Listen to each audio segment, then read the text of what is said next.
Queridos, como é que essa carta é uma bênção, né? Porque é uma carta que ela não traz muito conteúdo teológico.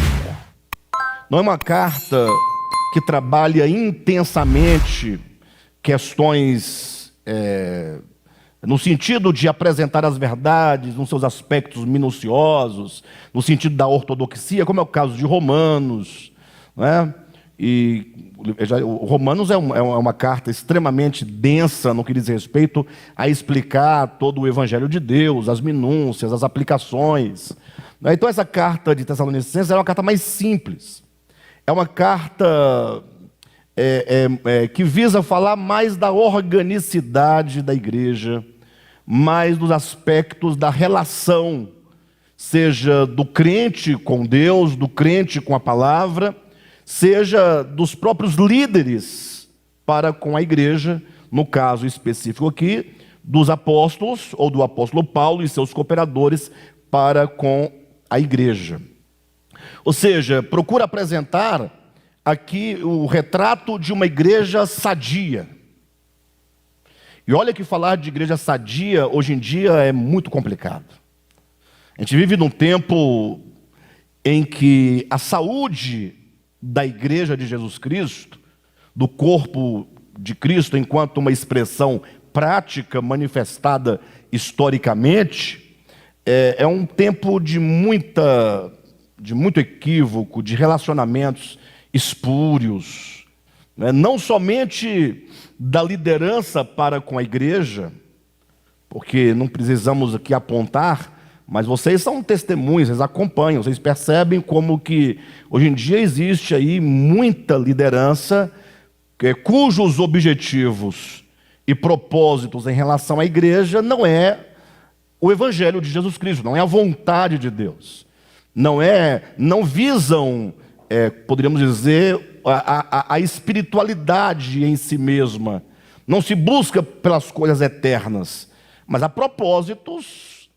impuros, propósitos perversos, quando se mercantiliza a palavra de Deus, quando se faz da liderança, do cargo da liderança, um lugar de poder e de domínio sobre os filhos de Deus, quando se faz da liderança ou das funções de pastor, de mestre, de doutores, de bispos e outros mais, com fins de ganhar a vida material, e não somente ganhar a vida material, mas de enriquecimento ilícito, impróprio, não é?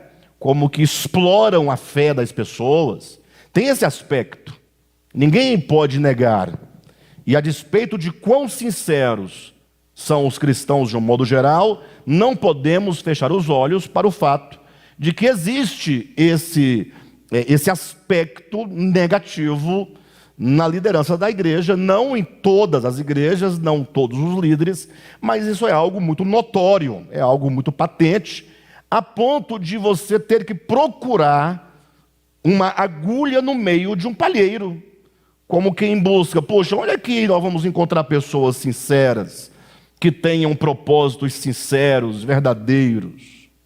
Por outro lado, não haveria esse grupo, desse clero maldito, perverso, pecaminoso, se não houvesse do outro lado também pessoas que formam a assembleia, que formam as igrejas, né? o grupo de pessoas, se não houvesse pessoas que estão ali para serem alimentadas segundo também a sua ganância. É basicamente aquilo que Paulo diz em 2 Timóteo, no capítulo 4, quando ele diz assim a Timóteo, olha, prega a palavra, insta, quer seja oportuno, quer não, porque haverá dias em que as pessoas se cercarão de mestres, né, como que sentindo coceiras nos ouvidos, a fim de ouvirem aquilo que eles desejam, segundo a sua própria ganância. Então, eu vou colocar nesses termos, os irmãos vão me entender.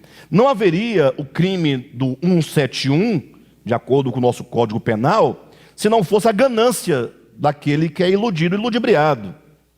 Ou seja, aquele que comete o crime do 171, de enganar o outro, de extorquir o outro, não pelo uso da força, mas da influência, né, da conversa, de uma boa conversa, do engano, se a pessoa do outro lado não estivesse procurando, ou, de alguma maneira, sua ganância não fosse despertada por uma questão muito fácil.